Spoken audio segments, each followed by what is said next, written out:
Yes, right there, before their eyes. His skin peeled, his hands twisted, and in seconds, a big black snake was lying where the man had stood. Children, be like Fato. Don't take what is not yours. Don't allow anybody to deceive you. It's not everything you see on the road that is for you. It was good behavior that saved Fato. Let this be a lesson to all of you. But the words of her mother rang loudly in her head. Never touch what is not yours, even if nobody is looking. So, without saying a word, she looked away from the money and continued her walk.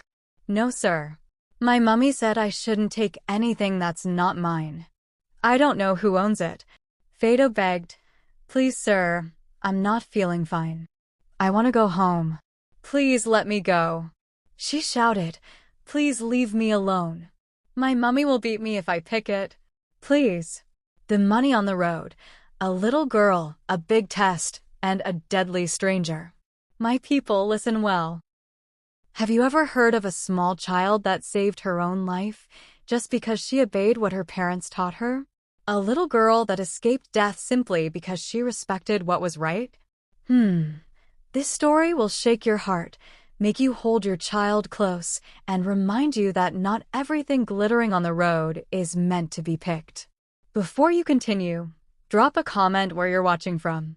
Have you ever faced temptation in secret when nobody was looking? What did you do? Let's talk about it in the comments. Now sit well, because what happened to little Fato of Omu town will shock you to your bones. In the peaceful town of Omu, far in the east, lived a simple but godly couple, Mr. and Mrs. Saka. People in that area used to say, if you haven't seen the Saka family, you've not seen what a real family should look like. Every Sunday morning, they would dress clean, neat like angels, and walk to church as one body, father, mother, and their only daughter, little Fato. Their home was full of love, respect, and godliness. They didn't shout at each other, didn't fight in public, and never insulted anybody. Their neighbors respected them deeply. Fato, their only child, was just 6 years old, but her behavior was like that of someone raised by angels. She was not like other children who would throw sand or insult elders. From Monday to Friday, Fato would carry her small bag and trek to school in the nearby town of Woka. Omu and Woka were joined by a long, narrow bush path with cassava farms covering both sides. It was a long walk, but Fato did it with joy and discipline. Every morning, as she passed, the farmers on their land would hear her sweet small voice greeting them. Good morning, sir. Good morning, ma. Her greetings became like a song in their ears. Unlike some rude children who pass by with pride, Fato brought joy and peace. But one day, something strange happened. A day that looked normal, but darkness was hiding behind it. Fato had gone to school that morning, but before it was time to close, she started feeling weak and sick. The headmistress noticed her pale face and allowed her to go home before the rest of her classmates. Fato carried her bag and started her usual trek alone on that familiar bush path. But this time, there was no farmer on the road.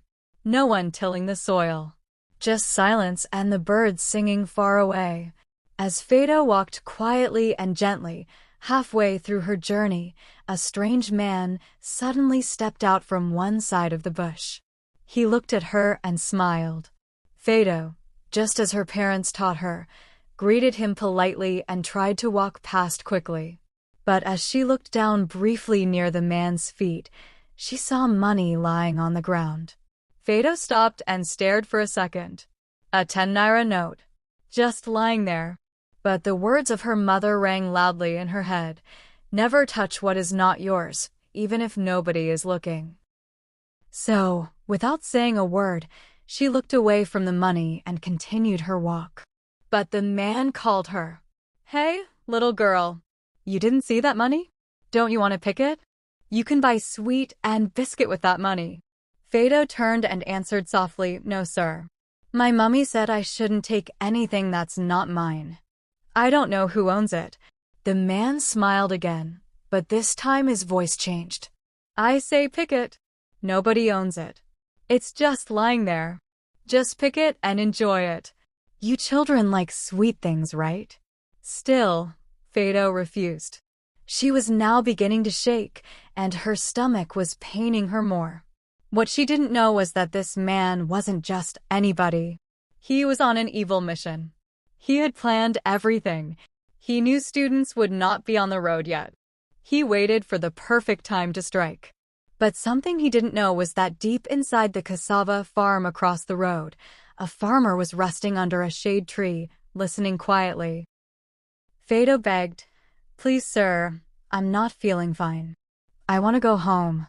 Please let me go." The man's smile faded. He began to talk with command.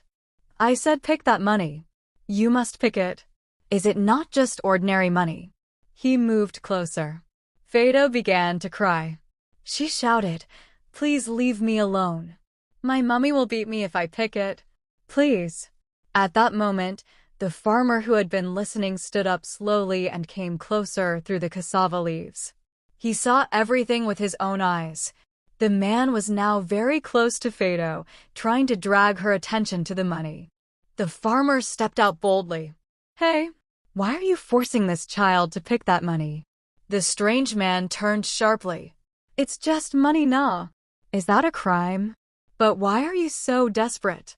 You dropped that money there yourself. You think people are not watching you? You picked the wrong day and wrong child." Another farmer had heard the commotion and also arrived from another side. Now 2 farmers were standing there, facing the man. "Since the money is nothing, pick it yourself," the first farmer said.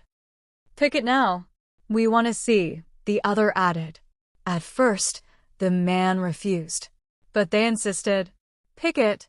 After all, you're the one saying it's just ordinary money." They pushed him forward. "Pick it." With no other option, the man bent down and touched the money. And what happened next shook the earth. The man screamed suddenly and turned into a snake. Yes, right there, before their eyes. His skin peeled, his hands twisted, and in seconds, a big black snake was lying where the man had stood. Fato screamed and ran off, shouting, "Mummy! Mummy!" She ran like wind all the way home. The farmers shouted and raised alarm. More farmers ran from the deeper parts of the farms. When they saw the snake and heard what had happened, they didn't waste time. They beat the snake to death with sticks and hose until it stopped moving. When Fato reached home, she was crying and shaking. She told her mother everything that happened. Mrs. Saka held her tightly and cried, "Thank you, Jesus. Thank you, Jesus." Mr. Saka, strong man that he was, knelt down with tears and gave thanks to God. The next morning in school, during assembly, the headmistress called Fato to the front. She told all the students what happened and used Fato's story to teach them a big lesson. Children, be like Fato. Don't take what is not yours. Don't allow anybody to deceive you. It's not everything you see on the road that is for you.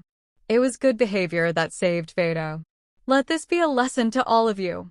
News of the strange incident spread fast.